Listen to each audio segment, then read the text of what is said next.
Hello everyone. तो आज का जो टॉपिक हम कवर करेंगे वो है role of home and school language in classroom instructions. हम लोग देखेंगे कि होम और स्कूल लैंग्वेज में क्या डिफरेंस है और उनका अपना अपना क्या रोल प्ले करता है स्कूल में। बेसिकली एजुकेशन में क्या रोल प्ले करता है, क्लासरूम इंस्ट्रक्शंस में क्या रोल प्ले करता है, जो भी क्लासरूम इंटरेक्शन होती है स्टूडेंट्स स्टूडेंट्स के बीच में, टीचर स्टूडेंट्स के बीच में। तो लेट्स स्टार्ट आवर लेक्चर। अब अगर एक बच्चे को जब उसकी लैंग्वेज आती है तो हम देखते हैं कि उसके लिए वो एनवायरनमेंट नेचुरली क्रिएटेड होता है। उसके लिए कोई आर्टिफिशियल सिचुएशन क्रिएट नहीं करनी पड़ती कि उसको वो लैंग्वेज आए। नेचुरली होता है कि वो उसको अपनी होम लैंग्वेज आती है ना। जैसे there is no problem for the children who have the same language both in the home environment and in the classroom environment. कहने का मतलब ये कि जो वो घर में लैंग्वेज सीख रहा है वही अगर क्लासरूम में स्कूल में उसके वही लैंग्वेज यूज हो रही है, उसको इजी हो जाता है, उसको कोई प्रॉब्लम नहीं फेस करनी पड़ती। But on the other hand, अगर जो बच्चा है वो उस घर से आता है जहाँ की लैंग्वेज डिफरेंट है, जहाँ की लैंग्वेज डिफरेंट है, उसके घर में लैंग्वेज, उसके नेबर में, उसके सोसाइटी में लैंग्वेज डिफरेंट बोली जाती है आसपास। बट उस सिचुएशन में उसके लिए बहुत ज्यादा एक चैलेंजिंग सिचुएशन हो जाती है स्कूल में, बिकॉज स्कूल की अपनी लैंग्वेज होती है, उसको स्कूल की लैंग्वेज सीखनी पड़ती है, तो उसको वहाँ प्रॉब्लम आती है बहुत। बिकॉज हम लोग क्या देखते हैं, स्कूल की लैंग्वेज ऐसी होती है कि एक स्कूल के एरिया तक ही वो जो है लिमिटेड होती है, कन्फाइंड होती है, अभी हम लोग वहां तक वो लैंग्वेज यूज करेंगे। पर आप जो घर की लैंग्वेज है वो कितनी जगह यूज करते हो। घर में आप किसी कुछ और शब्दों का प्रयोग करते हो, जब आप बाहर जाते हैं तो हम किसी और शब्दों का प्रयोग करते हैं। हम लोग कल भी मैंने अपनी जो वीडियो में क्या कहा था, चूज योर वर्ड्स वाइजली। इसका मतलब कि हम जो हमारे शब्द है वो सिचुएशन के अकॉर्डिंग जो चूज करते हैं कि हमने जो अपनी बात कन्वे करनी है वो किन वर्ड्स में करनी है। तो इसी तरह स्कूल की अपनी लैंग्वेज होती है, घर की अपनी लैंग्वेज होती है। घर की लैंग्वेज कोशिश करके हम लोग अपनी सोसाइटी में भी थोड़ा बहुत यूज कर लेते हैं, बट नॉट टोटली। इस तरह से जो है बच्चे के लिए मुश्किल हो जाता है जब इस तरह की सिचुएशन बच्चा फेस करता है कि स्कूल में कुछ और घर में कुछ और। तो वो क्या चीज शो करना शुरू कर देते हैं, they start exhibiting the behavioural problems उनको हो जाती है। किस तरह की बिहेवियर प्रॉब्लम्स, वो क्या चीज शो करते हैं, वो शाई शाई बन जाते हैं, क्वाइट चुप रहना शुरू कर देते हैं, इंट्रोवर्ट। उनको कोई प्रॉब्लम है, किसी प्रॉब्लम को फेस कर रहे हैं, नहीं बताते, सब अपने अंदर रखते हैं, ना अपने घर में बताते हैं ना अपने स्कूल में बताते हैं कि वो कोई प्रॉब्लम को फेस कर रहे हैं। तो इस सिचुएशन में they tend to keep themselves hardly ever wanting to participate. किसी भी एक्टिविटीज में वो पार्टिसिपेट नहीं करते, बेसिकली ग्रुप एक्टिविटीज में नहीं पार्टिसिपेट करते, बिकॉज शाई बन जाते हैं, कॉन्फिडेंट नहीं हो पाते उतना, इंट्रोवर्ट बन जाते हैं, बिकॉज वहां पे आपको थोड़ा सा ग्रुप के साथ बात करना, इंटरैक्ट करना, कम्युनिकेट करना बहुत ज्यादा जरूरी है। पर क्वाइट हो जाएंगे तो कम्युनिकेट कैसे करेंगे, तो वो एक प्रॉब्लम क्रिएट हो जाती है। वहां पे उनको किस तरह से फील होता है, क्या फील होता है, they feel forced to participate, because एक टीचर क्या देखती है कि बच्चा पार्टिसिपेट नहीं कर रहा, तो वो उसको फोर्स करती है, तुम पार्टिसिपेट क्यों नहीं कर रहे, तुम्हारा नाम लिख दिया है, तुम अब इस एक्टिविटी में पार्टिसिपेट करोगे। तो इस सिचुएशन में वो क्या करते हैं, दे इधर यूज टू क्राई और बिकम फ्रस्ट्रेटेड। कहने का मतलब उसी टाइम वो वहां रोना शुरू कर देते हैं या फ्रस्ट्रेट होकर स्कूल आना कम कर देते हैं। तो एक हम यहाँ पे क्या देख रहे हैं कि सिर्फ एक लैंग्वेज की वजह से बच्चे को कितना कुछ फेस करना पड़ता है रियल लाइफ सिचुएशन में, चाहे वो घर पे हो चाहे वो स्कूल में हो, क्योंकि दोनों जगह अलग अलग डिफरेंट एनवायरनमेंट उसको मिलता है, डिफरेंट लैंग्वेज का यूज होता है। एक लैंग्वेज उसको नेचुरली आती है, दूसरी उसको जो है फोर्सफुली सीखनी पड़ती है। तो यहाँ पर क्या मुश्किल पैदा होती है, it is hard to decide, क्या it is due to their behavioral problem or due to outcome of difficulty in understanding the language in classroom instructions। तो जिस तरह से उनकी बिहेवियरल प्रॉब्लम्स हो जाती हैं, उनको और भी बहुत सी साइकोलॉजिकल प्रॉब्लम्स हो जाती हैं। ये साइकोलॉजिकल प्रॉब्लम्स के ही सिम्टम्स हैं। तो यहाँ पे हमारे लिए उनको डायग्नोज करना मुश्किल हो जाता है कि जो भी वो एग्जिबिट कर रहे हैं, जिस तरह का बिहेवियर वो एग्जिबिट कर रहे हैं, वो उनकी साइकोलॉजिकल प्रॉब्लम है या फिर वो लैंग्वेज की वजह से एग्जिबिट कर रहे हैं, जो लैंग्वेज उनको क्लासरूम में, स्कूल में यूज करनी है। तो सबसे पहले हम लोग डिस्कस करेंगे होम लैंग्वेज के बारे में। होम लैंग्वेज क्या चीज है? होम लैंग्वेज, जैसे ये जो टर्म अपने आप सेल्फ एक्सप्लेनेटरी है कि अपने आप में बता रही है कि होम लैंग्वेज वो लैंग्वेज है जो घर में बोली जाती है, mostly spoken by the members of a family. और इसको हम लोग जो है फैमिली लैंग्वेज भी कहते हैं, लैंग्वेज ऑफ द होम भी कहते हैं, प्राइमरी लैंग्वेज भी कहते हैं, मदर टंग भी कहते हैं और नेटिव लैंग्वेज भी कहते हैं। तो ये टर्म्स अगर कहीं यूज हो रही हो तो इस सारी टर्म्स का मतलब होम लैंग्वेज ही है, क्योंकि हम बेसिकली मदर टंग का जो टर्म का यूज करते हैं। तो होम लैंग्वेज एक ऐसी लैंग्वेज है, नेटिव लैंग्वेज है, जो बच्चे को जो है उसके पेरेंट्स द्वारा दी जाती है। बिकॉज फर्स्ट उसकी सोशलाइजेशन कहाँ होती है, जो कुछ भी वो सीखता है, लैंग्वेज भी वो सीखता है घर में सीखता है। तो घर में ही उसको पास ऑन की जाती है कि उसके घर में उसकी जनरेशन में कौन सी लैंग्वेज बोली जाती है। वेस्टर्न कंट्रीज में इंग्लिश लैंग्वेज, स्पेनिश लैंग्वेज, जो भी कंट्रीज है अपनी लैंग्वेज बोलते हैं, उनको वैसा एनवायरनमेंट मिलता है इसलिए वो वैसी लैंग्वेज बोलते हैं। हमारे कंट्री में कितनी डिफरेंट लैंग्वेजेस है, तो जिस तरह की फैमिली, जिस तरह की सोसाइटी में रहती है, उस तरह की लैंग्वेज का एनवायरनमेंट बच्चे को मिलता है, तो उस तरह की जो लैंग्वेज उसको पास ऑन होती है। तो इस तरह से जो होम लैंग्वेज लर्निंग या होम लैंग्वेज को जो है पढ़ने का, समझने का जो प्रोसेस है, एक नेचुरल प्रोसेस है, नेचुरल प्रोसेस, बिकॉज उसको कोई एफर्ट नहीं करने पड़ते, उसके आसपास के लोगों को कोई एफर्ट नहीं करने पड़ते। वहां पे बच्चा क्या करता है, बच्चा जो देख रहा है, जो सुन रहा है, जो समझ रहा है, वही चीज को रिपीट, इमिटेट, कल भी हमने बोला था इमिटेट कर रहा है, वो वही चीज बोल रहा है। तो वो कौन सी लैंग्वेज में बोलता है? होम लैंग्वेज में, क्योंकि वो जन्म से, यानी उसके जो बर्थ से ही उस एटमॉस्फेयर में होता है जहां उसकी मदर टंग बोली जाती है। जैसे भी मैंने बोला, listening by the child goes on, है ना, एवरीथिंग इज लर्न अनकॉन्शियसली। कई बार क्या होता है, हम आपस में सपोज बात कर रहे हैं, हमारे आसपास कोई बच्चा है, तो हम क्या कहते हैं अनकॉन्शियसली का, मैं एग्जांपल दे रही हूँ यहाँ पे।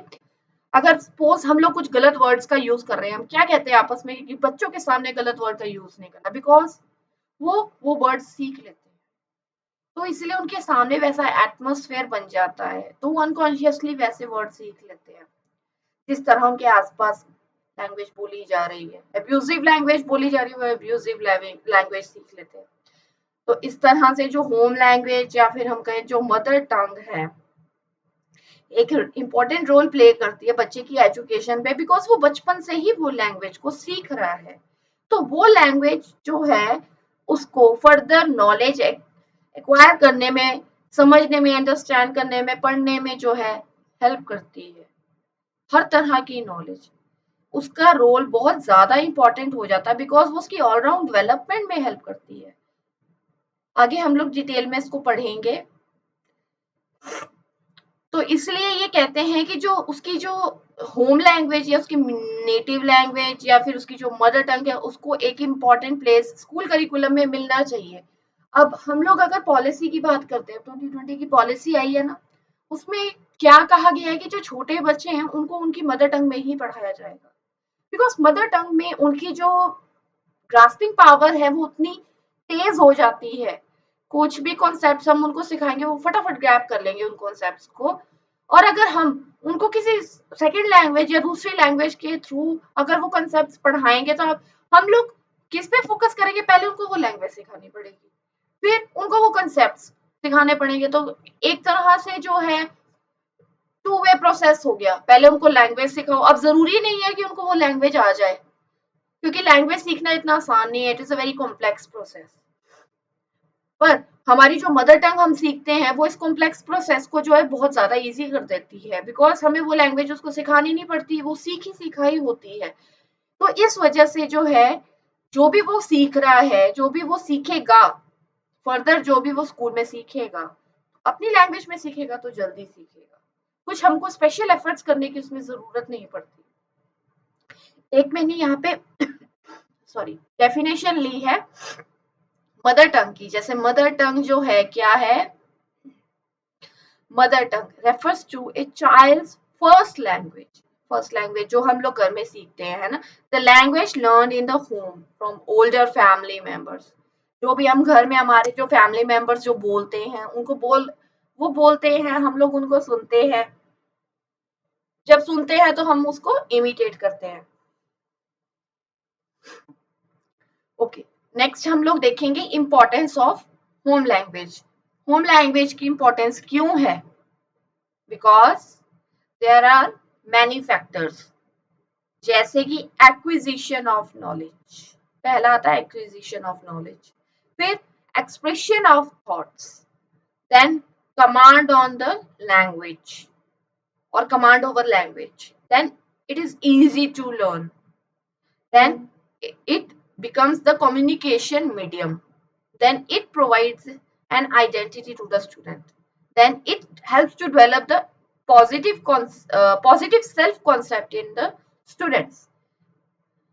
Further, it helps in the intellectual development of the student, it develops the creativity, and it helps in developing the cultural development, sorry it helps in cultural development. तो ये इंपॉर्टेंस है, इसीलिए जो होम लैंग्वेज जो है उसका role important है। अब हम इसको थोड़ा सा डिटेल में देखते हैं। जैसे एक्विजिशन ऑफ नॉलेज की बात हुई, एक्विजिशन ऑफ नॉलेज मतलब कोई नई नॉलेज गेन करना। तो मदर टंग उसमें क्या रोल प्ले करती है, उसकी क्या इंपॉर्टेंस होती है? बिकॉज मदर टंग में कोई भी नई नॉलेज बच्चे के लिए सीखना इजी हो जाता है, बिकॉज उसको समझ आता है। Source of acquisition of knowledge, mother tongue क्या बन जाती है? उसकी सोर्स बन जाती है। इट्स मास्टरी जो है कल्टिवेट्स इन द चाइल्ड किस तरह की habit? Habit of reading for the acquisition of more knowledge. Because acquisition of knowledge अगर बच्चे को अच्छा लग रहा है कुछ नया सीखने का, तो वो एक मदर टंग क्या है उसमें एक आदत बना देती है किस चीज की? और नॉलेज गेन करने की। वो इधर उधर से पढ़ेगा, देखेगा, समझेगा और नॉलेज जो एक्वायर करेगा। तो मदर टंग उसका बेसिस बनती है बेसिकली। नेक्स्ट हमारा आता है expression of thoughts. Expression of thoughts में क्या है कि मदर टंग किस लिए इंपॉर्टेंट है? बिकॉज वो हेल्प करती है किस चीज को? It provides in the training in logical thought and systematic expression. अब आप खुद देखिए, अगर आप अपनी लैंग्वेज में नहीं बोल पाएंगे तो अपने आप को अच्छे से एक्सप्रेस नहीं कर पाएंगे। अगर मैं कंपेयर करके बोलूं, अगर आप कंपेयर करके देखो, हम लोग आपको अपने जो कहते हैं ना, हम लोग आपको अपनी फीलिंग्स, अपने जो भाव को प्रकट करना है, आप एक इंग्लिश में करके देख लीजिए और एक हिंदी में करके देख लीजिए, दोनों में क्या फर्क नजर आएगा? हिंदी में आप उसको, हिंदी बिकॉज हमारी लैंग्वेज है, हमारी मदर टंग है ऑब्वियसली, तो फिर उसमें हमको जो है हमारी फीलिंग ज्यादा निकल के आती है, ज्यादा हम लोग जो है ज्यादा कनेक्ट कर पाते हैं, अपनी फीलिंग्स को अच्छे से एक्सप्रेस कर पाते हैं। उतना हमारी जो एक्सप्रेशंस इंग्लिश लैंग्वेज में नहीं निकल के आते, बिकॉज वो हमारी सेकेंड लैंग्वेज है, वो हमारी अपनी लैंग्वेज नहीं है। इस तरह से अपनी जो नेटिव लैंग्वेज है, यहाँ सिर्फ हिंदी की बात नहीं है, कोई भी लैंग्वेज हो सकती है, कोई भी मदर टंग हो सकती है। अब जो वेस्टर्न कंट्रीज में लोग रहते हैं उनकी मदर टंग इंग्लिश है, तो इंग्लिश में बात करते हैं, वो इंग्लिश में एक्सप्लेन करते हैं, उनके लिए इजी है इंग्लिश में अपने जो थॉट्स, अपनी फीलिंग्स को एक्सप्रेस करना। हमारे लिए हमारी अपनी जो लैंग्वेज है उसमें हम अच्छे से अपने आप को एक्सप्रेस कर सकते हैं, हमारी फीलिंग्स अच्छे से निकल के आती हैं। तो इसीलिए इसकी इंपॉर्टेंस और बढ़ जाती है हमारी जो मदर टंग की, बिकॉज ये एक सुटेबल इंस्ट्रूमेंट बन जाती है to express yourself. Then command on language, जो होम लैंग्वेज हमें किस चीज में हेल्प करती है? सिंपली एंड क्लियरली हम क्या कहना चाहते हैं एक नेचुरल वे में, क्या लिखना चाहते हैं एक क्लियर और सिंपल वे में, हम क्या लिखना चाहते हैं हम आराम से उसको बोल सकते हैं और लिख कर प्रकट कर सकते हैं, एक्सप्रेस कर सकते हैं हमें क्या है, क्योंकि हमारी कमांड बन जाती है। अगर कंपेयर करके मैं बोलूँ, अब अगर हमारी जो फर्स्ट लैंग्वेज हिंदी हमारी मदर लैंग्वेज है, सेकेंड लैंग्वेज ऑफिशियल लैंग्वेज है इंग्लिश की, अगर मैं बात करूँ, हमें हिंदी लैंग्वेज जब सीखनी होती है, हम बचपन से हिंदी लैंग्वेज सीख रहे हैं, पर हमें उसकी कोई स्पेसिफिक हम कहेंगे कोई कोचिंग नहीं लेनी पड़ती, कोई स्पेसिफिक उसकी ग्रामर नहीं हमें पढ़नी पड़ती, हमें ऐसे ही हिंदी आ जाती है। आप खुद देखेंगे आपको कोई ज्यादा ग्रामर में एफर्ट्स नहीं लगाने पड़ते, जबकि आपको इंग्लिश की ग्रामर पूरी पढ़नी पड़ती है, एक तरह से रटनी पड़ती है, रैम करनी पड़ती है, बिकॉज उसके आपके रूल सीखने पड़ेंगे आपको, कैसे उस स्पेसिफिक लैंग्वेज को, सेकंड लैंग्वेज को यूज करना है, उसका स्ट्रक्चर क्या है, सब सीखना पड़ता है। पर हमें अपनी लैंग्वेज में नहीं जरूरत पड़ती, क्योंकि हम नेचुरल वे में इसको सीख रहे हैं। तो ऑब्वियसली जब नेचुरल वे में हमने सीखा है, तो नेचुरल वे में हम लोग अपने आप को एक्सप्रेस भी कर सकते हैं, उसके लिए भी हमें कोई स्पेशल एफर्ट्स की जरूरत नहीं पड़ती। पर जब हम लोग अपने आप को एक्सप्रेस करेंगे अपनी सेकंड लैंग्वेज में, हम लोगों को स्पेशल एफर्ट्स करने पड़ते हैं, हम कॉन्शियस हो जाते हैं कि हम जो लिख रहे हैं सेंटेंस स्ट्रक्चर सीखे कि नहीं, वर्ड्स का ठीक यूज कर रहे हैं कि नहीं। तो इस तरह से कमांड ऑन लैंग्वेज जो है हेल्प करती है। होम लैंग्वेज जो है हमारी ने जो हमारी मदर टंग है वो हमें हेल्प करती है, बेसिस बनती है किस चीज का, हमें हेल्प करती है to have a full command on language. Next आता है इजी टू लर्न। जो हमारी अदर लैंग्वेजेस होती है वो हमें मदर टंग के जरिए इजी हो जाता है दूसरी लैंग्वेजेस को सीखना। आज की डेट में जो गवर्नमेंट, अगर मैं स्कूल्स की बात करूं, प्राइवेट स्कूल्स में तो नहीं होता, गवर्नमेंट स्कूल्स में यही होता है। हम लोग क्या करते हैं, क्या देखते हैं कि वहां पे जो मदर टंग है एक मीडियम बन जाता है नई लैंग्वेज सीखने का। अगर इंग्लिश में नहीं समझ आ रहा, हिंदी में शुरू हो जाओ। अगर दूसरे हम लोग अगर साउथ की तरफ जाएं, उनकी अपनी लैंग्वेज है, नेटिव लैंग्वेज है, वो अपनी लैंग्वेज बोलते हैं, वो बेसिकली वो दूसरी लैंग्वेज को बोलते ही नहीं है, वो अपनी लैंग्वेज को ही बोलते हैं, वो अपनी लैंग्वेज को ही ऊपर मानते हैं कि हमारी लैंग्वेज से ऊपर कुछ नहीं है, तो वो उसी लैंग्वेज में सिखाते हैं, उसी लैंग्वेज में बात करते हैं, उसी लैंग्वेज में लर्न करते हैं। उनके लिए इजी हो जाता है दूसरी लैंग्वेज को सीखना, बिकॉज वो अपनी लैंग्वेज को छोड़ते नहीं है। हम लोग क्या करते हैं, हम लोगों की क्या मेंटालिटी बनी हुई है, अगर इंग्लिश नहीं आते हम लोग बैलेंस नहीं कर पाते, हम लोग झूलते रहते हैं हिंदी और इंग्लिश के बीच में, बिकॉज हम लोग कहते हैं ना घर का ना घाट का, वो हिसाब हमारा बन जाता है। बिकॉज हमें क्या है, हम लोग इंग्लिश बोलते नहीं है ज्यादा, लिखने पे ज्यादा फोकस होता है, बिकॉज हम लोग क्या शुरू से सीख रहे हैं कि हमको जो है सारे कंसेप्ट, सारी डेफिनेशन याद होनी चाहिए। डेफिनेशन कैसे, लिखकर, इवेल्युएशन भी वैसे होती है तो वो याद करनी, लिखने में फोकस होता है, बोलने में उतना फोकस नहीं होता, तो बोलने में हमारी नहीं उतनी अच्छी निकल के आती है, हम लोग इतने कॉम्पिटेंट नहीं बनते। यहाँ से इंग्लिश की तरफ इतना फोकस हो जाता है, उधर से हिंदी की तरफ से फोकस हट जाता है, बिकॉज हिंदी की कोई वैल्यू नहीं देता। तो हम लोग क्या करते हैं, हमारी ना हिंदी अच्छी होती है ना हमारी इंग्लिश अच्छी होती है।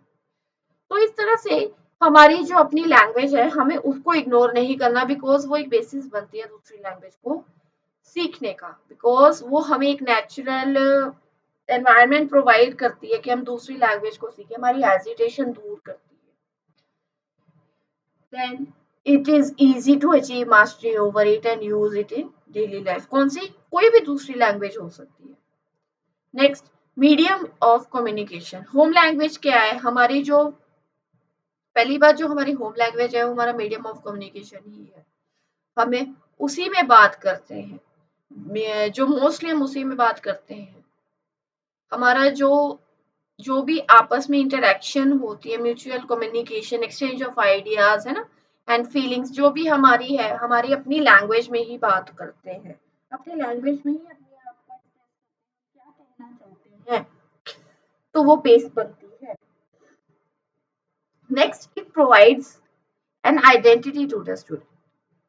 बेसिकली जैसे अभी मैंने कहा कि हम झूलते रहते हैं, अगर मैं सोचूं मुझे ना इंग्लिश आती है अच्छे से ना हिंदी आती है, तो मेरी आइडेंटिटी क्या है, बिकॉज मुझे हिंदी भी नहीं आती, तो हिंदी जो बोलते हैं उन लोगों के बीच में मेरा मैं मजाक बन के रह गई।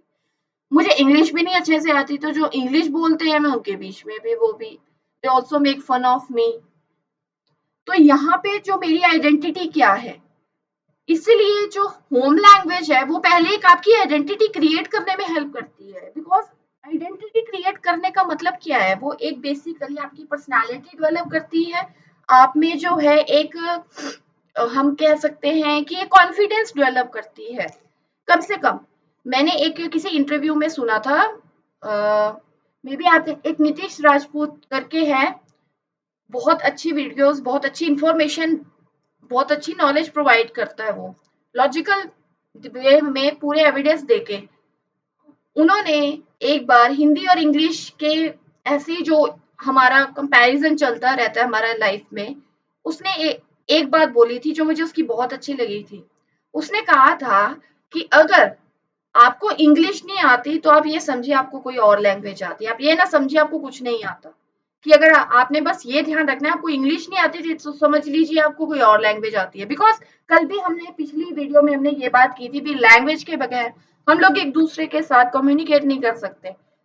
लैंग्वेज की वजह से ही, शब्दों की वजह से ही हम लोग जो है एक दूसरे को बता पाते हैं हम क्या कहना चाहते हैं। तो लैंग्वेज क्या करती है, एक आइडेंटिटी बनाती है, एक आइडेंटिटी देती है हमको एक्सप्रेस करने के लिए हम लोग क्या कहना चाहते हैं, हम लोग क्या फील करते हैं, हम लोग कैसे हैं। ये हमारी लैंग्वेज ही बताती है हम लोग कैसे हैं।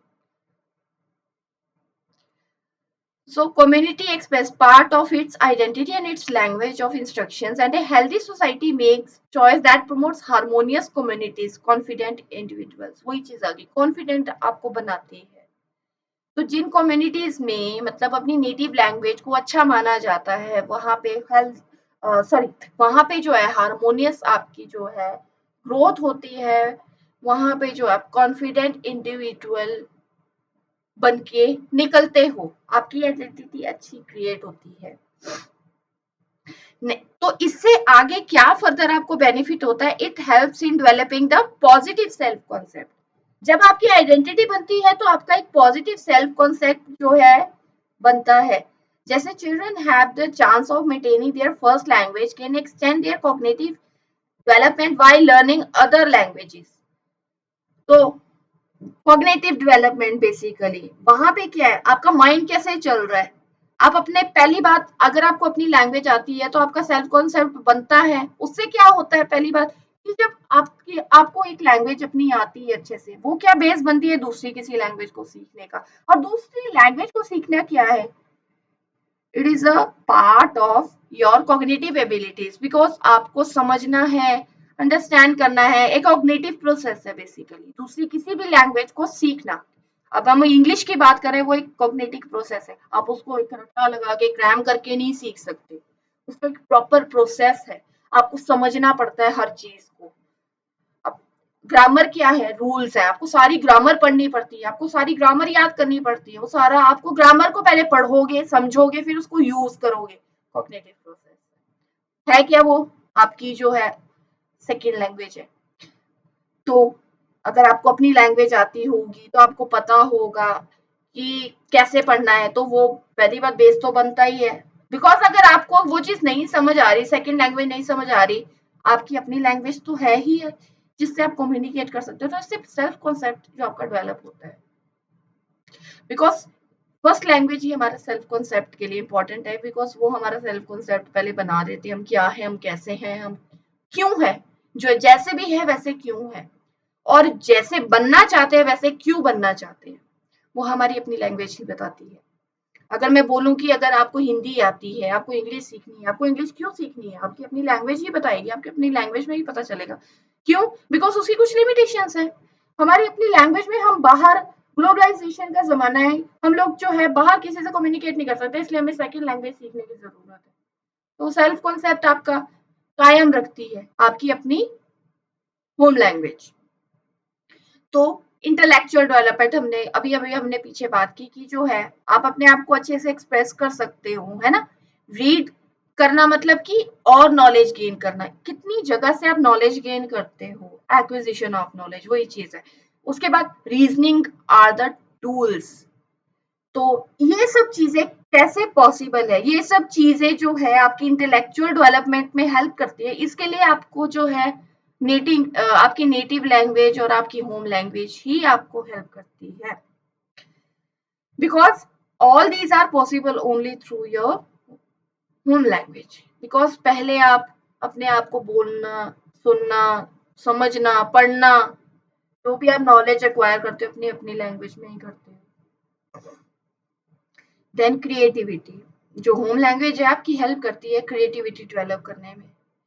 क्रिएटिविटी क्या है? क्रिएटिविटी एक तरह से है कि आप कुछ भी सोच रहे हो। पहली बात, क्रिएटिविटी को हम ऐसे भी देख सकते हैं कि आप किसी चीज को, किसी कॉन्सेप्ट को दूसरे वे में कैसे प्रेजेंट कर सकते हो, कैसा सोच सकते हो। क्योंकि नॉर्मली जनरली जब हम देखा जाए, एक स्ट्रेट वे में तो हर कोई प्रेजेंट कर देता है। क्रिएटिव होना मतलब किसी चीज के बारे में डिफरेंटली सोचना या डिफरेंटली उसको प्रेजेंट करना।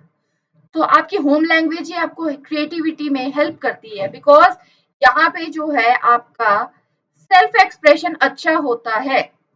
तो ये आपकी मदर टंग में ही पॉसिबल है, बिकॉज एक child can give different directions to his creative urges.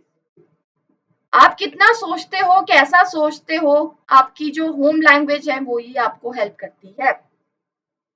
Next आपकी आती है कल्चरल डेवलपमेंट। आपकी होम लैंग्वेज जो है कल्चरल डेवलपमेंट में कैसे हेल्प करती है? बिकॉज आपकी लैंग्वेज कल्चर से जो है, आपके जो कल्चर से निकलती है। पहली बात, आपके कल्चर को ही जो रिप्रेजेंट करती है, आपके कल्चर को रिप्रेजेंट करती है आपकी होम लैंग्वेज। तो कल्चरल वैल्यूज जो है बच्चों में इनकलकेट होती है आपकी जो है होम लैंग्वेज से, है ना। तो it guides the behaviour and motivates to conform to them. तो ये जो बेसिकली आपकी लैंग्वेज है एक कल्चर को रिप्रेजेंट करती है। जब आप वो लैंग्वेज सीखते हो तो आप उस पूरे कल्चर के बारे में सीखते हो। तो in context of certain culture, it reflects that in a particular culture and language not only differentiate and integrates human interaction. तो अभी हमने बात की कि इम्पोर्टेंस क्या है हमारी होम लैंग्वेज की, है ना, क्यों जरूरी है। अब हम बात करेंगे role of home language classroom में और स्कूल में, उसका रोल क्या है जो होम लैंग्वेज है। हम लोग कोशिश करते हैं, अगर मैं प्राइवेट स्कूल का एग्जांपल लूँ तो वहां पे वो होम लैंग्वेज को बिल्कुल ही कहते हैं यूज नहीं करनी, they are, it is totally banned, है ना। तो स्कूल में अगर होम लैंग्वेज जब यूज हो तो वो क्या रोल प्ले करती है, अब हम वो देखेंगे। वहां पे प्राइवेट स्कूल की अगर बात करूं मैं, वहां पे क्या किस तरह की प्रॉब्लम फेस करनी पड़ती है बच्चों को। पहली बात, हमारी जो होम लैंग्वेज है वो हमें हेल्प करती है to enrol very easily. School में एडमिशन लेने में बहुत हमें हेल्प करती है। देन इंस्ट्रूमेंट फॉर इंटरेक्शन, अगर आपके पास लैंग्वेज ही नहीं होगी तो आप दूसरे से इंटरेक्ट कैसे करोगे। लैंग्वेज ही तो हमारा मीडियम है कि हम दूसरे से बात करते हैं। लैंग्वेज की हेल्प से ही हम लोग कन्वे करते हैं अपने थॉट्स वगैरह को। वो एक इंस्ट्रूमेंट है। कौन सी लैंग्वेज? हमारी अपनी home language. Then better understanding of instructions, जो भी टीचर सिखाता है, जो भी कंसेप्ट हम लोग पढ़ते हैं स्कूल में, हमारी जो होम लैंग्वेज है उसमें हमें जल्दी समझ आता है और अच्छे से समझ में आता है। और सबसे इंपॉर्टेंट चीज यहाँ पे क्या है? Participation of parents. अब जो मोस्टली वो लोग हैं जो दूसरी लैंग्वेज बोलते ही नहीं है, जो अपनी नेटिव लैंग्वेज बोलते हैं। अगर मैं प्राइवेट स्कूल का एग्जांपल लूं, अगर उनके बच्चे उस स्कूल में पढ़ रहे हो तो आपको देखिए कि पेरेंट्स की पार्टिसिपेशन बिल्कुल जीरो हुई।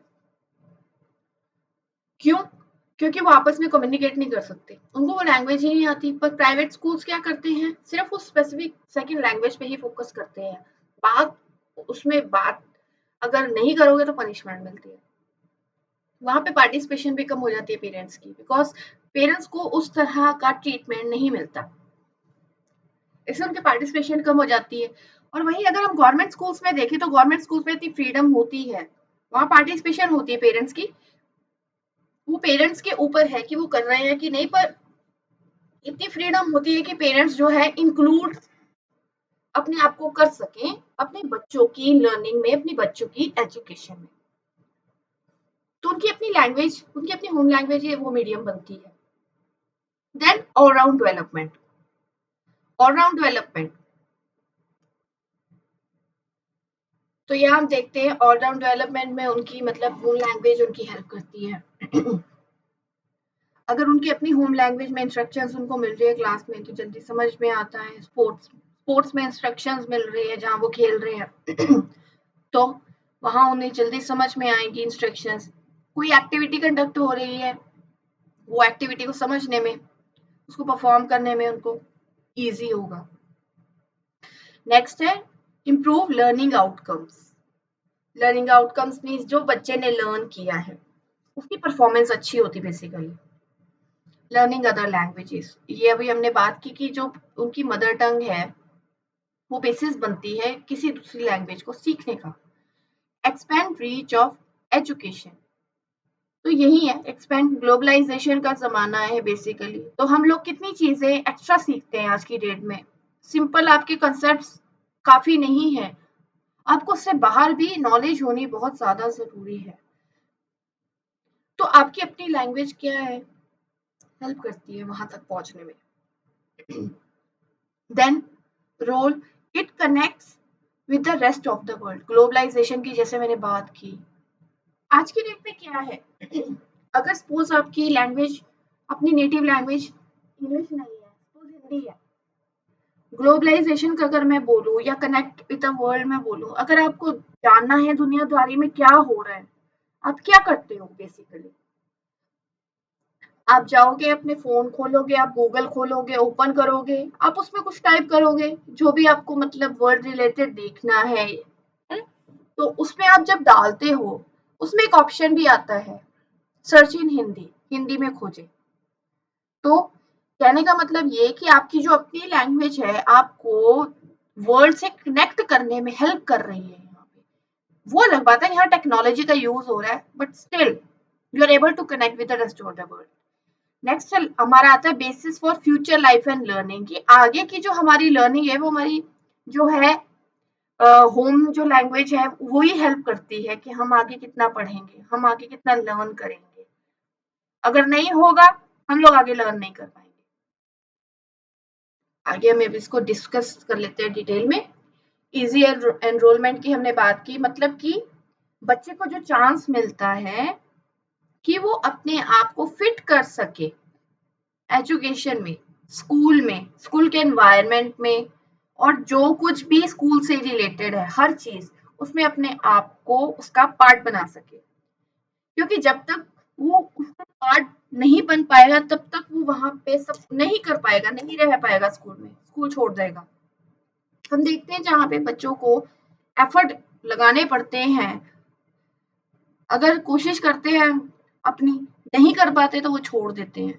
तो जो अब अगर मैं गरीब बच्चों की बात करूँ जो अफोर्ड नहीं कर सकते, गवर्नमेंट स्कूल्स में पढ़ते हैं, उनका एनरोलमेंट इजी क्यों हो जाता है, वो पेरेंट्स अपने बच्चों को इजीली क्यों पढ़ा पा रहे हैं, बिकॉज बिकॉज ऑफ उनकी अपनी लैंग्वेज, उनका अपना मीडियम ऑफ लैंग्वेज। वहाँ पे कोई इंग्लिश थोपी नहीं जाती उनपे कि तुम्हें इंग्लिश में ही पढ़ना है, वहाँ उनकी अपनी लैंग्वेज में, अपने मीडियम में, चाहे पंजाबी मीडियम हो, चाहे हिंदी मीडियम हो, चाहे इंग्लिश मीडियम हो, it is up to the child कि वो कौन से मीडियम में पढ़ना चाहता है। इससे जो है एनरोलमेंट बढ़ती है बच्चों की। नेक्स्ट हमारा आता है इंस्ट्रूमेंट फॉर इंटरेक्शन। तो इंटरेक्शन तो है ही, क्योंकि वहां पे क्या होता है, बच्चे जो है टीचर के साथ इंटरेक्ट करते हैं, स्टूडेंट्स आपस में इंटरेक्ट करते हैं, है ना। तो इसलिए जो है उनकी अपनी होम लैंग्वेज एक इंस्ट्रूमेंट बन जाती है, एक मीडियम बन जाती है कि वो दूसरों के साथ इंटरेक्ट करते हैं, दूसरों के साथ बात करते हैं, अपने आप को जो है नेचुरल वे में एक्सप्रेस कर पाते हैं। तो इसके लिए आपकी होम लैंग्वेज जरूरी है।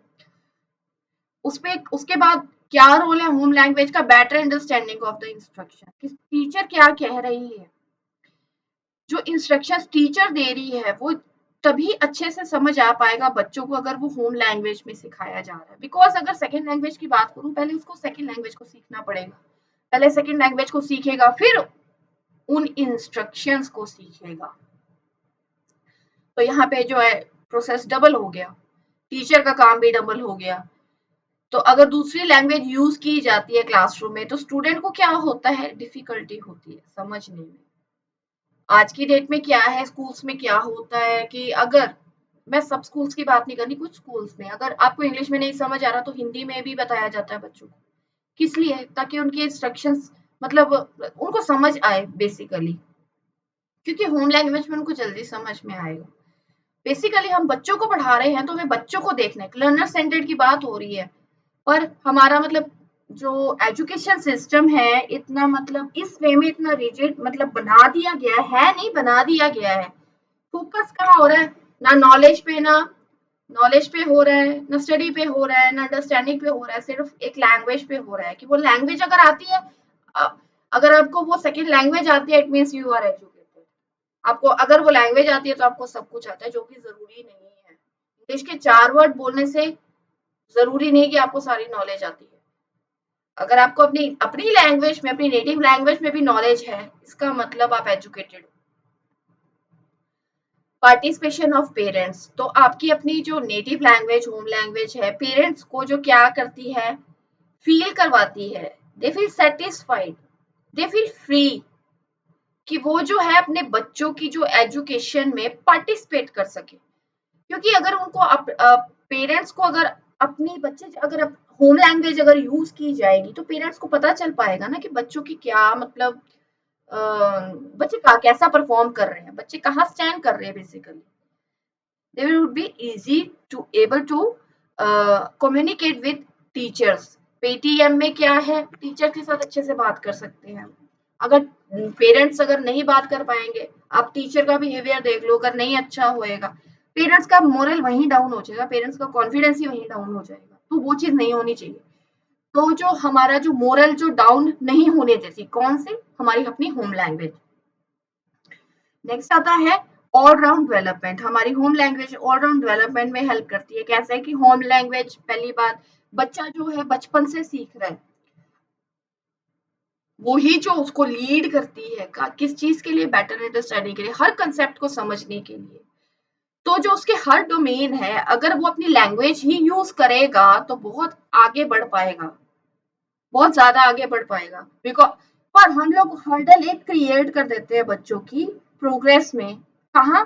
वो सेकंड लैंग्वेज को बीच में डालकर, नहीं आ रही तो हम उनको जबरदस्ती करवाने की कोशिश करते हैं। अगर उनको नहीं आ रहा, हम लोग उनपे टैग लगा देते, स्टिग्मा लग जाता है, इन बच्चों को नहीं आता। अगर उनको नहीं आती वो लैंग्वेज तो हम बोल देते हैं बच्चे अच्छे नहीं है, ये पढ़ने में अच्छे नहीं है, स्टिग्मा लग जाता है उनके ऊपर, जो अच्छी बात नहीं है, जो उनके ऑलराउंड डेवलपमेंट में एक हर्डल है और एक स्टिग्मा लग जाता है उनको, तो अच्छी बात नहीं है। फिर सारे जो हैं उनको उसी नजर से देखते हैं। उनके पेरेंट्स को कहते हैं ना कि अगर बच्चे में अगर कोई खराबी निकले तो पेरेंट्स तक बात जाती है कि पेरेंट्स उसके वैसे ही होंगे। तो वो चीज पेरेंट्स को भी फेस करनी पड़ती है। देन हमारी आती है improve learning outcomes. Learning outcomes क्या हुआ कि बच्चा जो लर्न कर रहा है, बच्चा जो परफॉर्म कर रहा है, लर्न करके जो जैसी उसकी परफॉर्मेंस आ रही है, वो जो चीज हम उसको सिखा रहे हैं वो चीज अच्छे से लर्न कर पा रहा है कि नहीं, वो उसकी परफॉर्मेंस में पता चलता है जब हम उसको इवेलुएट करते हैं। तो जो बच्चा है, होम लैंग्वेज किस चीज में हेल्प करती है? अंडरस्टैंड करने में better than others, but also pass the examination. क्योंकि एग्जामिनेशन बहुत जरूरी है, हमारा तो है ही एजुकेशन एग्जामिनेशन सेंटर, इवेलुएशन ही एग्जामिनेशन बेसिस पे होती है। तो बच्चा अगर फर्स्ट लैंग्वेज में, अपनी फर्स्ट लैंग्वेज में कंफर्टेबल है, अगर फर्स्ट लैंग्वेज में वो अपने आप को ग्रो करने में हेल्प कर पा रहा है, उसके उससे उसकी लर्निंग आउटकम्स जो अच्छी निकल के आती है, वो अच्छा परफॉर्म करता है। पर हम लोग क्या देखते हैं, हम लोग क्या करते हैं, उसको लैंग्वेज के बेस में पैरामीटर बना दिया हमने, लैंग्वेज के बेस पे उसको इवेलुएट करना शुरू कर देते हैं। बिकॉज एक लैंग्वेज नहीं आते इसका मतलब कि वो लैंग्वेज, बिकॉज सारे सब्जेक्ट किसी ना किसी लैंग्वेज में होते हैं। अगर सेकेंड लैंग्वेज में सारे सब्जेक्ट है, अगर उसको लैंग्वेज ही नहीं आती, इसका मतलब वो इफेक्ट करेगा आपकी सारी लैंग्वेज, सॉरी सारे सब्जेक्ट्स पे। वहां पे उसको क्या होता है, वो क्या फील करता है? फियर और प्रेशर, उसको प्रेशराइज फील होता है। पर जो उसकी अपनी लैंग्वेज है उसको प्रेशर फील होने नहीं देती, वहां पे वो अपने आप को अच्छे से एक्सप्रेस कर पाता है, उसको जो नॉलेज है वो एग्जिबिट कर पाता है। इसलिए जो होम लैंग्वेज है उसका रोल बहुत इंपॉर्टेंट है, बिकॉज वो उसकी परफॉर्मेंस में एक बिहेवियर, पॉजिटिव बिहेवियर चेंज लेके आता है, उसकी एकेडमिक परफॉर्मेंस को इम्प्रूव करता है। नेक्स्ट हमारा आता है create basis to learn other languages. जैसे मैंने पहले भी कहा कि जो आपकी होम लैंग्वेज होती है वो एक बेसिस बनती है दूसरी लैंग्वेज को सीखने के लिए। बिकॉज अगर मैं एग्जांपल लूँ हमारी सेकेंड लैंग्वेज का, जैसे हमारी इंग्लिश सेकेंड लैंग्वेज है, अगर इंग्लिश का जब भी हमें कोई word, typical word, difficult word, new word कोई सामने आता है, हम लोग क्या करते हैं, हम लोग उसको डिक्शनरी में देखते हैं। तो डिक्शनरी में क्या देखते हैं, हम अपनी लैंग्वेज में देखते हैं हिंदी में उसका क्या मीनिंग है। तो इस तरह से क्या देखा जाए तो हमारी अपनी नेटिव लैंग्वेज एक बेसिस बन गई ना अनदर लैंग्वेज को सीखने के लिए। बिकॉज वो वर्ड का मीनिंग जब हमें अपनी लैंग्वेज में पता चल जाएगा वो हमें याद रहेगा फिर वो वर्ड। तो इस तरह से होम लैंग्वेज एक बेसिस बनती है दूसरी लैंग्वेज को सीखने का, वो हेल्प करती है।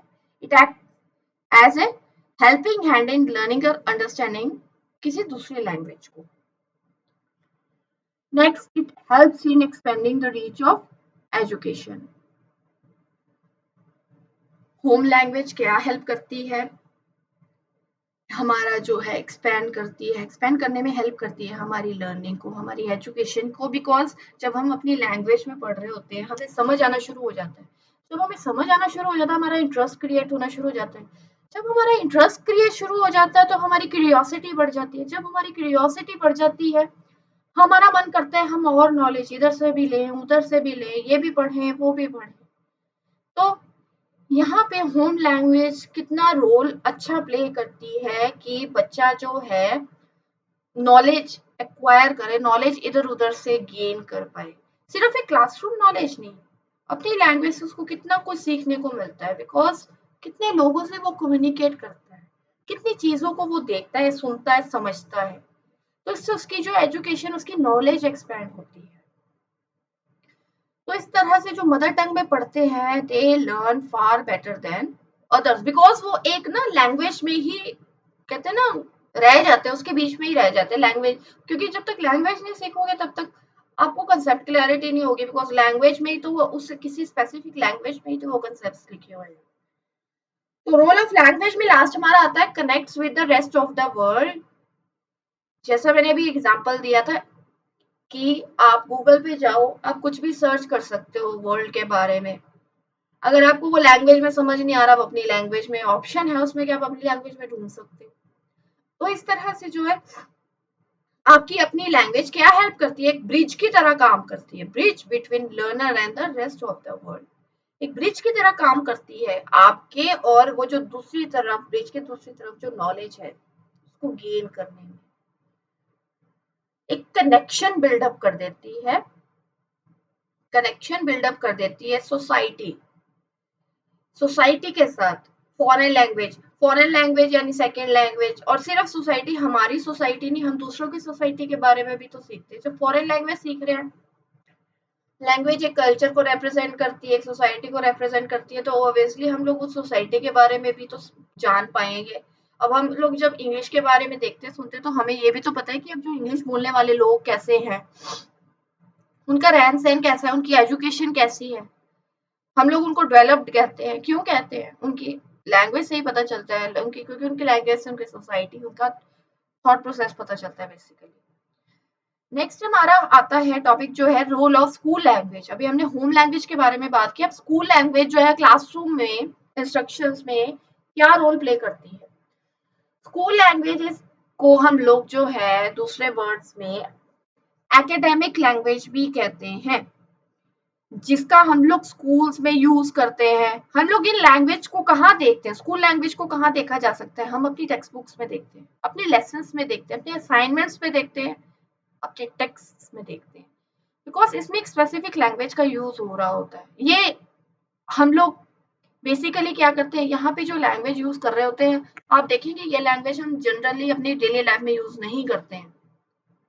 ये सिर्फ उस कंटेक्स्ट में ही यूज होता है। किस कंटेक्स्ट में, स्कूल के कंटेक्स्ट यानी एजुकेशन कंटेक्स्ट में।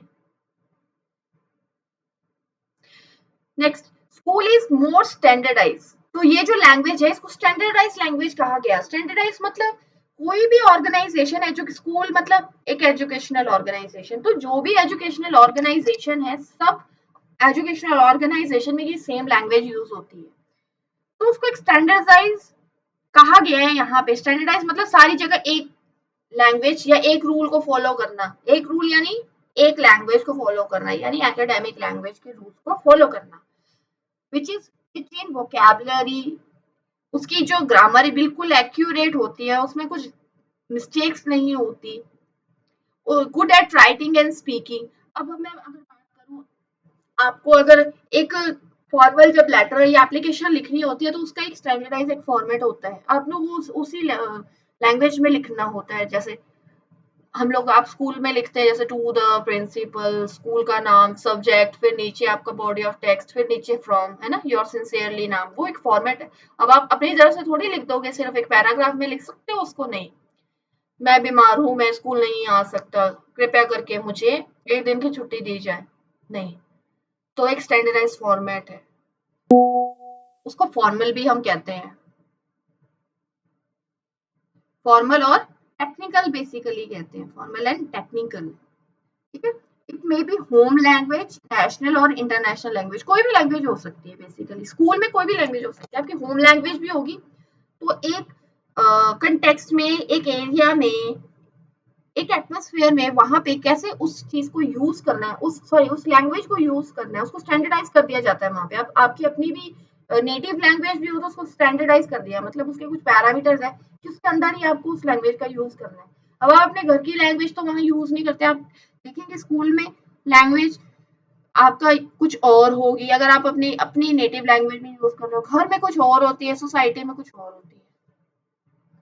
तो स्कूल या फिर जो हमारी एकेडमिक लैंग्वेज है, स्टूडेंट्स को सीखना जरूरी है, बिकॉज उन्होंने स्कूल में पढ़ना है, स्कूल में उन्होंने मैक्सिमम टाइम स्पेंड करना है, क्योंकि वो एकेडमिक जो लैंग्वेज है वो ही उनको जो है एकेडमिक वर्क से जो है कनेक्ट करती है, क्योंकि सारे जो काम है इसी लैंग्वेज में किए जाते हैं। It includes a variety of formal linguistic skills, किस तरह के स्किल्स, वोकेबलरी, वर्ड्स की knowledge, different types of words की नॉलेज, आपको ग्रामर स्ट्रक्चर की नॉलेज, रूल्स की नॉलेज आपको होनी जरूरी है, पंक्चुएशन, सिंटैक्स, पूरा स्ट्रक्चर, डिसिप्लिन, और स्पेसिफिक टर्मिनोलॉजी होती है हमारे स्कूल में जो भी हम यूज करते हैं। अब अगर मैं डिसिप्लिन का वर्ड का एग्जांपल लूं तो डिसिप्लिन हम लोग देते हैं, हम लोग अपने एजुकेशनल इंस्टीट्यूट में डिसिप्लिन क्रिएट करने के लिए रूल्स होते हैं, कुछ रूल्स बनाए गए हैं। अब वो रूल्स आप घर में तो फॉलो करते नहीं, वही डिसिप्लिन या वही रूल्स आप सोसाइटी में तो फॉलो करते नहीं, स्कूल में फॉलो करते हैं। स्कूल में क्या डिसिप्लिन है, आप किसी गलत वर्ड का यूज नहीं कर सकते, आप लोगों पे कुछ ना कुछ मतलब बंदिश लगा दी जाती है, अगर आप गलत बोलोगे तो आपको पनिश किया जाएगा। वो एक आपका बिहेवियर, आपको एक वो लैंग्वेज सिखाने का एक वे है, एक मीन है। तो यहाँ पे क्या है, स्टूडेंट्स को वो सीखना जरूरी है स्कूल में, बिकॉज स्कूल में उन्होंने सब कुछ लर्न करना पड़ता है, स्कूल में उन्होंने जो अपनी बेसिक जो नॉलेज है वहां पे उनकी शुरुआत होती है, वरना क्या होगा, वो स्ट्रगल करेंगे स्कूल में if they have not yet mastered the certain terms and concepts or learn how to express themselves। आपको फ्रीडम इतनी तो मिल गई भी, आप अपनी होम लैंग्वेज यूज कर सकते हो, पर उस कंसेप्ट को उसको पढ़ने का और उसको पढ़ाने का वो कुछ टर्म्स एंड कंडीशंस होते हैं, उन टर्म्स एंड कंडीशंस को अगर आप नहीं समझोगे, उस डिसिप्लिन को, उस रूल्स को अगर आप नहीं समझोगे तो आप स्ट्रगल करोगे, तो आपको वो चीज समझ में नहीं आएगी। इसमें क्या चीज इन्वॉल्व होती है, स्पेसिफिक स्किल्स, जिस तरह से जैसे competency in academic language as well as non linguistic skills, जैसे ऑर्गेनाइजिंग, अपने आप को ऑर्गेनाइज करके रखना, प्लान करना, बेसिकली रिसर्चिंग, कॉग्निटिव स्किल्स, किस तरह के कॉग्निटिव स्किल्स,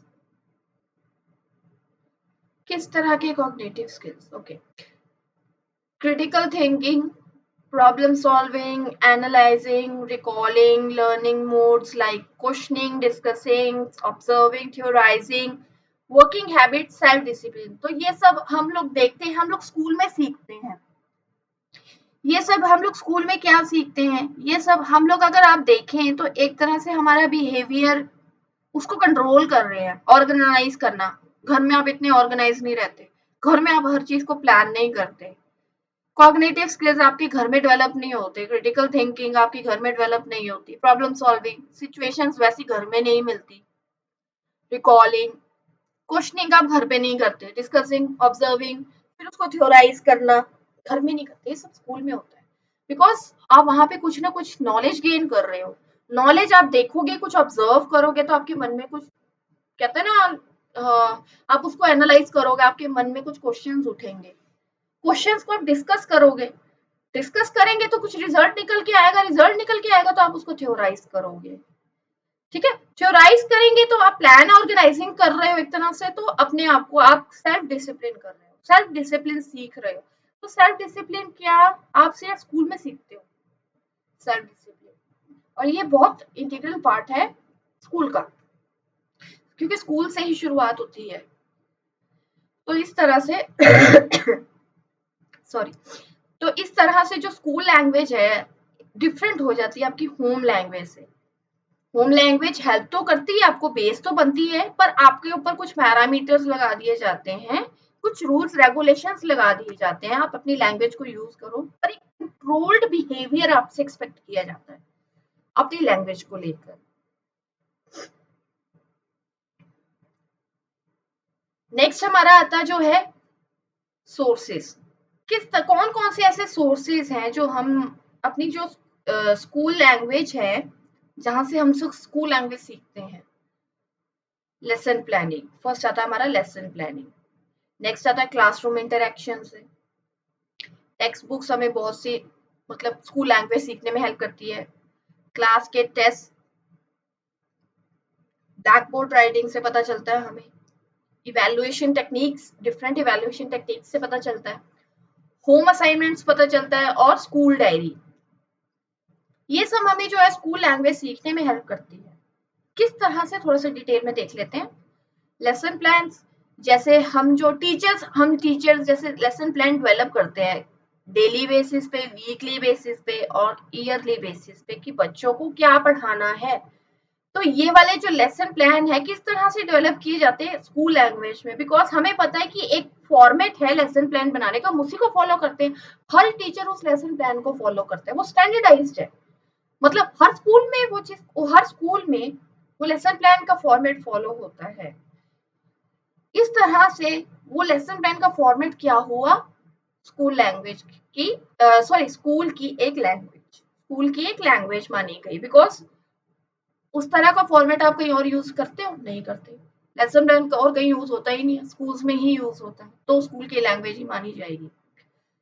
और it is according to the standard of the class, की क्लास कौन सी है, बच्चों का ग्रेड कौन सा है, छोटे बच्चे हैं, बड़े बच्चे हैं, बच्चों का मेंटल लेवल क्या है, और एक आपका सब्जेक्ट कौन सा है उस पर भी डिपेंड करता है आप लेसन प्लान कैसा बनाते हो। लैंग्वेज का जैसे लेसन प्लान बिल्कुल डिफरेंट बनता है, और दूसरे सब्जेक्ट्स का जो general subject, science, maths, economics, इस तरह के जो आपके सब्जेक्ट्स होते हैं लैंग्वेज से बिल्कुल डिफरेंट बनते हैं लेसन प्लान इसके।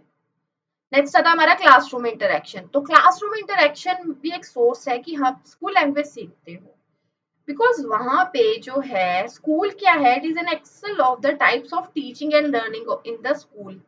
कितनी टाइप्स की टीचिंग, कितनी टाइप्स की लर्निंग होती है, टीचर की इंटरेक्शन होती है स्टूडेंट्स के साथ, स्टूडेंट्स की इंटरेक्शन होती है टीचर्स के साथ, स्टूडेंट्स की इंटरेक्शन होती है आपस में, स्टूडेंट्स की इंटरेक्शन होती है स्कूल स्टाफ के साथ, स्कूल स्टाफ की इंटरेक्शन होती है आपस में।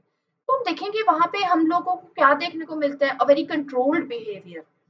अगर आप अपनी अपनी नेटिव लैंग्वेज में भी बात कर रहे हो तो आप कितना मतलब, आप टीचर को कैसे विश करते हो, गुड मॉर्निंग मैम, है ना, या गुड मॉर्निंग सर। अब आप ये तो नहीं बोलोगे और मैम कैसे हो, ठीक हो, घर में कैसे हैं, नहीं। बिकॉज वहां पे एक आपकी लैंग्वेज को कंट्रोल किया जाता है, वहां पे आप एक कंट्रोल बिहेवियर फॉलो करते हो, इंटरेक्शन आपकी वैसी होती है, तो उसमें कुछ रूल रेगुलेशंस आप फॉलो करते हो। ज्यादा नहीं बोलना, जितना जरूरी आप उतना बोलते हो। नेक्स्ट हमारा आता है टेक्स्ट बुक्स। तो टेक्स्ट बुक्स भी जो है एक पैरामीटर फॉलो करती है, वो भी एक स्कूल लैंग्वेज में जो लिखी जाती है, बिकॉज सारी बुक्स को जो है किस तरह से प्रिपेयर किया जाता है स्कूल लैंग्वेज में। अगर मैं बात करूं हमारी स्कूल की टेक्स्ट बुक्स की बात करूं, टेक्स्ट बुक्स की बात हो रही है, अगर आप कंपेयर करके देखो स्कूल की जो टेक्स्ट बुक्स होती है उसमें आपको एक लेसन होता है, उसके बाद एक्सरसाइज दी होती है। अब अगर मैं टेक्स्ट बुक्स की बात करूं या सिंपल बुक की बात करूं, आप इसको कंपेयर करो किसी दूसरी सिंपल बुक से कंपेयर करो, उसमें एक्सरसाइज तो नहीं दी होती, सिंपल लिखा होता है, पर यहाँ पे एक्सरसाइज भी दी होती है। यहाँ पे क्या होता है बच्चों के, जैसे अभी मैंने बात की, स्टैंडर्ड ऑफ द क्लास या standard of the you know sorry mental level of the student और स्टैंडर्ड ऑफ द क्लास, इसके अकॉर्डिंग उनकी टेक्स्ट बुक्स होती है। नॉर्मल टेक्स्ट बुक्स में वो चीज नहीं मिलती। अगर मैं ऐसी बुक लिख दूं और उसको मैं आप कंपेयर करो अपने स्कूल की टेक्स्ट बुक से, कितना डिफरेंस आपको मिलेगा। तो उसकी लैंग्वेज क्या मानी जाएगी, स्कूल लैंग्वेज मानी जाएगी। नेक्स्ट हमारा आता है क्लास टेस्ट। क्लास टेस्ट क्या है, वो भी एक स्टैंडर्डाइज टेस्ट है, वो स्कूल लैंग्वेज में दिए जाते हैं, उसका एक प्रॉपर एक फॉर्मेट होता है क्लास टेस्ट कैसे लेने हैं। जैसे अगर आप क्लास टेस्ट नॉर्मली देखो तो आप ऊपर अपना नाम लिखते हैं, अपना रोल नंबर लिखते हैं, नीचे में क्वेश्चन लिखते हैं, फिर उसका आप अपना आंसर लिखते हैं। तो ये एक प्रॉपर फॉर्मेट को फॉलो कर रहे हो आप, सारे बच्चे सेम फॉर्मेट फॉलो करते हैं। तो वो क्लास टेस्ट का क्या हुआ, एक स्टैंडर्ड फॉर्मेट हुआ जिसको आप फॉलो करते हो, वरना टीचर क्या करेंगे, आपके मार्क्स कट जाएंगे, बिकॉज वो कहेंगे कि आपको जैसा सिखाया था आपने वैसा नहीं किया। तो वो किस चीज को फॉलो कर रहे हैं, स्कूल लैंग्वेज को। नेक्स्ट आता है हमारा black board writing. Black board writing में क्या है, टीचर हमारा जो है ब्लैक बोर्ड यूज करते हैं, हम as a teacher blackboard use करते हैं, वहां पे जैसे मेन पॉइंट्स हम लोग लिखते हैं, समराइज करते हैं जो भी हम लोग बच्चों को पढ़ा रहे हैं, वो एक स्कूल लैंग्वेज का पार्ट है। बिकॉज हम लोग नॉर्मली, आप जनरली देखो ब्लैक बोर्ड और कहाँ यूज होता है, कहीं भी नहीं यूज होता ब्लैक बोर्ड, वहीं यूज होता है। तो स्कूल लैंग्वेज का पार्ट है ब्लैक बोर्ड राइटिंग। नेक्स्ट आती है हमारी इवेल्युएशन। इवेल्युएशन, तो इवेल्युएशन क्यों की जाती है, to know the students progress, और कितना उसने इम्प्रूव किया है, उसकी परफॉर्मेंस कैसी है। और ये इवेल्युएशन कैसे की जाती है, स्टैंडर्डाइज प्रिस्क्राइब्ड फॉर्मेट के अकॉर्डिंग, जो सारे स्कूल फॉलो करते हैं। फॉर्मेटिव फॉर्मेटिव आपकी जो होती है हमारी फॉर्मेटिव इवैल्यूएशन या फॉर्मेटिव असेसमेंट, समेटिव और समेटिव असेसमेंट और समेटिव इवैल्यूएशन हर स्कूल फॉलो करता है। इसका मतलब वो स्टैंडर्डाइज्ड हो गया, प्रिस्क्राइब्ड हो गया, उसके बाहर उसके बियॉन्ड कुछ नहीं किया जा सकता। वो टीचर को भी फॉलो करना पड़ेगा, वो बच्चों को भी फॉलो करना पड़ेगा, वो स्कूल लैंग्वेज में हो गया। नेक्स्ट हमारे आते हैं होम असाइनमेंट्स। होम असाइनमेंट्स जो है, होम असाइनमेंट्स में बच्चों को एक्सरसाइज देते हैं हम, क्लासरूम वर्क में जो किया रिवीजन देते हैं कई बार, है ना। तो combination of many language but perform in school language, कोई भी लैंग्वेज हो सकती है, उनकी अपनी लैंग्वेज में भी हो सकता है, मीडियम बेसिकली उनकी अपनी लैंग्वेज हो सकती है, पर काम जो उन्होंने करना होता है वो स्कूल लैंग्वेज में ही करना होता है। क्योंकि हम देखेंगे जब बच्चे अपना स्कूल का होमवर्क अपने कॉपी में कर रहे होते हैं, उसका कोई फॉर्मेट होता है, सारे बच्चे सेम तरीके से ही करते हैं, वो एक स्कूल लैंग्वेज को रिप्रेजेंट करता है। नेक्स्ट हमारी आती है स्कूल डायरी। अब स्कूल डायरी ऐसी डायरी है जिसमें टीचर नोट लिखती है, बच्चे होमवर्क लिखते हैं कि क्या होमवर्क है, ताकि वो पेरेंट्स को पता चले कि क्या होमवर्क मिला है। अब कहीं और आपने डायरी देखी है, नहीं। आप नॉर्मल डायरी देखो जो आप लिखते हैं, कितना डिफरेंस मिलेगा, हर किसी की डायरी डिफरेंट होगी, और स्कूल की डायरी सब सेम होती है, सब कुछ सारे जो बच्चे हैं सेम कंटेंट लिखते हैं, एक क्लास के सारे बच्चे सेम कंटेंट लिखते हैं, तो वो एक फॉर्मेट को फॉलो कर रहे हैं। तो डायरी ऐसी चीज है जहां टीचर क्या प्रोवाइड करती है, वेरियस टाइप्स ऑफ इंफॉर्मेशन, कहाँ किसको, पेरेंट्स को, इंफॉर्मेशन और इंस्ट्रक्शंस पेरेंट्स को, किसके बारे में, उनके बच्चों के बारे में, उनके वार्ड्स के बारे में। तो ये भी स्कूल लैंग्वेज का पार्ट है। नेक्स्ट हमारा आता है लास्ट, स्कूल लैंग्वेज का क्या रोल बनता है क्लासरूम इंस्ट्रक्शंस में। पहली बात, सोर्स बनता है कॉन्क्रीट नॉलेज ऑब्टेन करने का। नेक्स्ट, एक स्टैंडर्डाइज लैंग्वेज है, बन जाती है, एक स्टैंडर्डाइज फॉर्मेट को फॉलो करती है, तो एक स्टैंडर्डाइज लैंग्वेज मानी जाती है, हर स्कूल में सेम लैंग्वेज फॉलो होती है, same diary, same text books, understanding of multilingual classroom, फिर improvement in expression, school language help करती है कल्चरल इंटीग्रेशन में, स्कूल लैंग्वेज हेल्प करती है इनकलकेशन ऑफ वैल्यूज में, और promotion to the next level, next class. Last हम इसका देख लेते हैं थोड़ा सा detail. Source of concrete knowledge. अब कंक्रीट नॉलेज का मतलब क्या है? नॉलेज जो गेन की जाती है सिलेबस के बियॉन्ड। सिलेबस, जो भी नॉलेज आप स्कूल में सिलेबस के अकॉर्डिंग एक्वायर कर रहे हो, ऑब्टेन कर रहे हो, उसके बाद बाहर कौन सी नॉलेज आप गेन कर रहे हो, स्कूल लैंग्वेज उसका सोर्स बनती है। बिकॉज स्कूल लैंग्वेज क्या है, एक आपको पढ़ने का तरीका सिखा देती है, एक आपको नॉलेज गेन करने का तरीका सिखा देती है। बिकॉज स्कूल लैंग्वेज आपकी हैबिट फॉर्म कर देती है। वो क्या करती है? It provides knowledge in the form of, जैसे न्यूज़पेपर, जर्नल, मैगजीन्स, बुक्स। आपको इस चीज की हैबिट बन जाती है। इस चीज में, इन चीजों में से आपको पढ़ना कैसे है, रीडिंग हैबिट बन जाती है। इन चीजों से आपको मतलब जो इंफॉर्मेशन कैसे निकालनी है, स्कूल उसके लैंग्वेज उसका सोर्स बनता है। बिकॉज आप स्कूल में ही रीडिंग करना सीखते हो। नेक्स्ट हमारी आती है स्टैंडर्डाइज लैंग्वेज। स्टैंडर्डाइज की भी जैसे मैंने बात की, मतलब सारे स्कूल्स के लिए सेम फॉर्मेट है, सेम फॉर्मेट को फॉलो करते हैं। स्कूल लैंग्वेज क्या है? एक स्टैंडर्डाइज लैंग्वेज है जो होम लैंग्वेज से डिफरेंट मानी जाती है। वो तो ऑब्वियसली है, बिकॉज स्कूल लैंग्वेज किसी पैरामीटर्स को फॉलो करती है, जिसमें क्या होते हैं, लैंग्वेज के रूल्स होते हैं, यूज कैसे करना है। आप उससे बाहर नहीं यूज कर सकते। आप जैसे घर में फ्रीली इनफॉर्मली बात करते हैं, वैसे आप स्कूल में बात नहीं कर सकते। ग्रामर आपकी अच्छी होनी चाहिए, वोकैबुलरी, वर्ड्स, फिर एक प्रॉपर आपका स्टाइल होता है बात करने का वहां पे। तभी तो वहां पे आपकी पर्सनालिटी बिल्डअप होती है, बिकॉज एक स्टैंडर्डाइज लैंग्वेज को आप फॉलो करते हो, सोफिस्टिकेटेड आप बन के निकलते हो।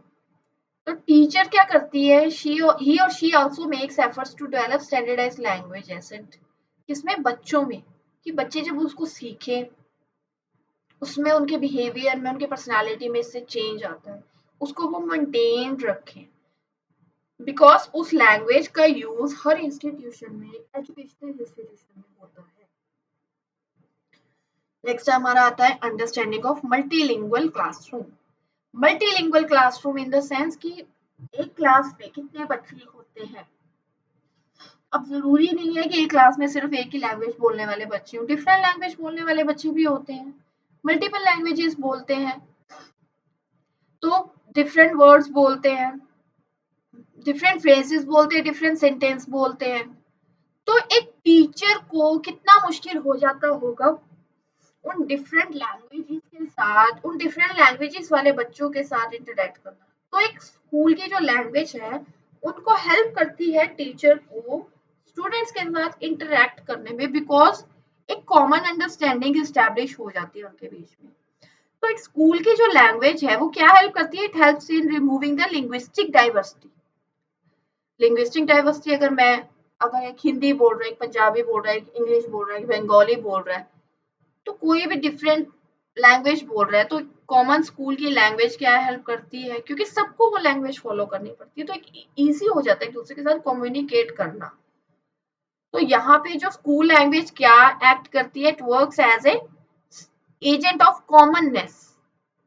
सब एक चीज, सब एक जैसे हैं, सब एक लैंग्वेज को फॉलो कर रहे हैं, सब एक कंटेंट को पढ़ रहे हैं, सब एक कंसेप्ट, सब एक नॉलेज को गेन कर रहे हैं, तो कॉमननेस बन जाती है।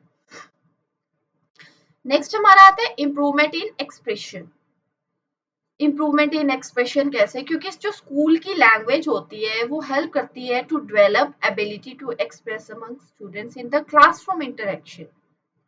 क्योंकि अगर स्कूल की लैंग्वेज में क्या होता है, हम लोग एक प्रॉपर वे में इंटरैक्ट करना सीखते हैं। तो जब हम लोग सीखते हैं, बेसिकली हमारी पहली एबिलिटी क्या बनती है? To express ourselves in our own language, है ना। पर स्कूल की लैंग्वेज भी हो सकती है आपकी, आप अपनी लैंग्वेज को, नेटिव लैंग्वेज को स्कूल लैंग्वेज भी बना सकते हो, पर वहां पे कुछ पैरामीटर्स को आपको फॉलो करना पड़ता है। बिकॉज वो पैरामीटर्स को जब आप फॉलो करोगे, वो पैरामीटर्स के अकॉर्डिंग ही आप बिहेव करना सीखोगे, और उसी बिहेवियर को आप कहाँ यूज करोगे? बाहर सोसाइटी में यूज करोगे। तो इस तरह से वो जो इंटरेक्शन है वो एक स्कूल लैंग्वेज में शुरू होती है, बिकॉज उससे तरह से बात करना, उस तरह से इंटरेक्ट करना अपने बात में जो है सोसाइटी में भी बिहेव करना है। बिकॉज स्कूल क्या है बेसिकली, सोसाइटी का जो सेटअप है कि सोसाइटी में आपको कैसे बात करनी है।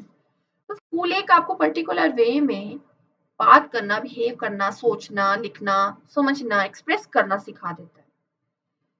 जैसे for example, teacher do not accept wrong और home language, it has to correct the spoken और written language of the student. तो बेसिकली रॉन्ग कहने का मतलब, जैसे मैंने पहले एग्जांपल दिया था, अगर आप एप्लीकेशन या फिर लेटर लिख रहे हो तो आपका एक पूरा एक प्रॉपर फॉर्मेट होता है। अगर आप सिर्फ ऐसे लिख दो मैं नहीं आ सकती, मैं बीमार हूँ, बस नहीं, तो टीचर एक्सेप्ट करेगी नहीं करेगी, बिकॉज आपने प्रॉपर स्कूल लैंग्वेज के फॉर्मेट को फॉलो ही नहीं किया। तो टीचर का काम है वहां पे उसको करेक्ट करना। अगर आप अपनी नेटिव लैंग्वेज में भी लिख रहे हो तो स्कूल के रूल्स के अकॉर्डिंग उसका कुछ फॉर्मेट है जिसको फॉलो करना है। नेक्स्ट हमारा आता है कल्चरल इंटीग्रेशन। कल्चरल इंटीग्रेशन मतलब मल्टीलिंगुअल क्लासरूम, जहाँ पे एक लैंग्वेज से ज्यादा लैंग्वेज बोली जाती है ना। मल्टी कल्चरल स्टूडेंट्स होते हैं, बिकॉज एक लैंग्वेज डिफरेंट किसी कल्चर को रिप्रेजेंट करती है। तो जहाँ मल्टीलिंगुअल क्लासरूम होंगे वहाँ मल्टीलिंगुअल या मल्टी कल्चरल स्टूडेंट्स होंगे, जहाँ उनकी डिफरेंट लिंग्विस्टिक बैकग्राउंड होगी। फिर कल्चरल इंटीग्रेशन होती है, बिकॉज आप डिफरेंट डिफरेंट कल्चर के वहाँ बच्चे होंगे, एक दूसरे के साथ बात करेंगे, एक दूसरे के साथ मिलेंगे, टीचर के साथ मिलते हैं, आपस में मिलते हैं, तो इंटरैक्ट करते हैं, तो उनका जो एक कल्चरल इंटीग्रेशन होता है, आप एक दूसरे का कल्चर सीखते हैं। जैसे student feel and link to their class school culture when the teacher uses multiple languages. अगर टीचर भी प्रिविलेज देना शुरू कर दे, उनकी लैंग्वेज को इंपॉर्टेंस देना शुरू कर दे, तो अपने आप को जो है उस क्लासरूम का, स्कूल का एक पार्ट, एक हिस्सा मानते हैं। उनको इजी रहता है अपने आप को कनेक्ट कर पाना उनके साथ। तो कल्चरल इंटीग्रेशन में जो है स्कूल लैंग्वेज और स्टैंडर्डाइज्ड लैंग्वेज जो हेल्प करती है अचीव करने में किसके एजुकेशनल गोल्स, बहुत ज्यादा जरूरी है। तो किस कहाँ तक पहुंचता है ये कल्चरल इंटीग्रेशन तक। नेक्स्ट हमारा आता है inculcation of values.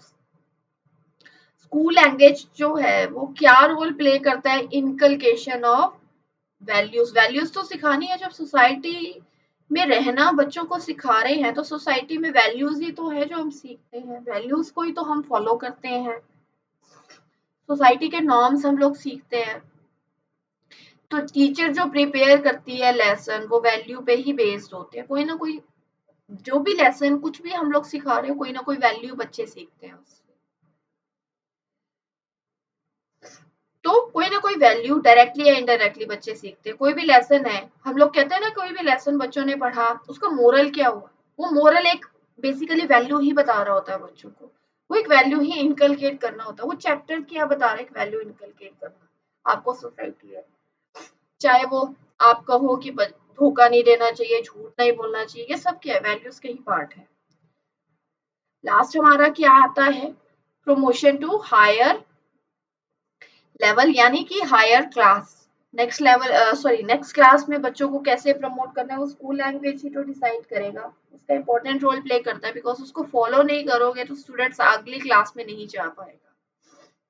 Students get ability to deal with the need of globalisation. तो इसके लिए बहुत ज्यादा जरूरी है स्कूल लैंग्वेज को सीखना, बिकॉज अगर स्कूल लैंग्वेज अगर उनकी नेटिव लैंग्वेज भी होती है तो भी आज की जैसे ग्लोबलाइजेशन का जमाना है, तो कितनी तरह की आपको नॉलेज होनी जरूरी है। तो वो नॉलेज के लिए आपको स्कूल लैंग्वेज सीखनी बहुत ज्यादा जरूरी है, क्योंकि उसी से आप दूसरी लैंग्वेजेस को सीख सकते हो। तो ये हमने आज डिस्कस किया role of home and school language classroom instructions में क्या रोल प्ले करती है। तो अगर आपको मेरी वीडियो अच्छी लगी तो प्लीज लाइक कीजिए, कमेंट करके मुझे बताइए, शेयर करिए और सब्सक्राइब कीजिए। तो हम नेक्स्ट वीडियो में मिलेंगे। Thank you.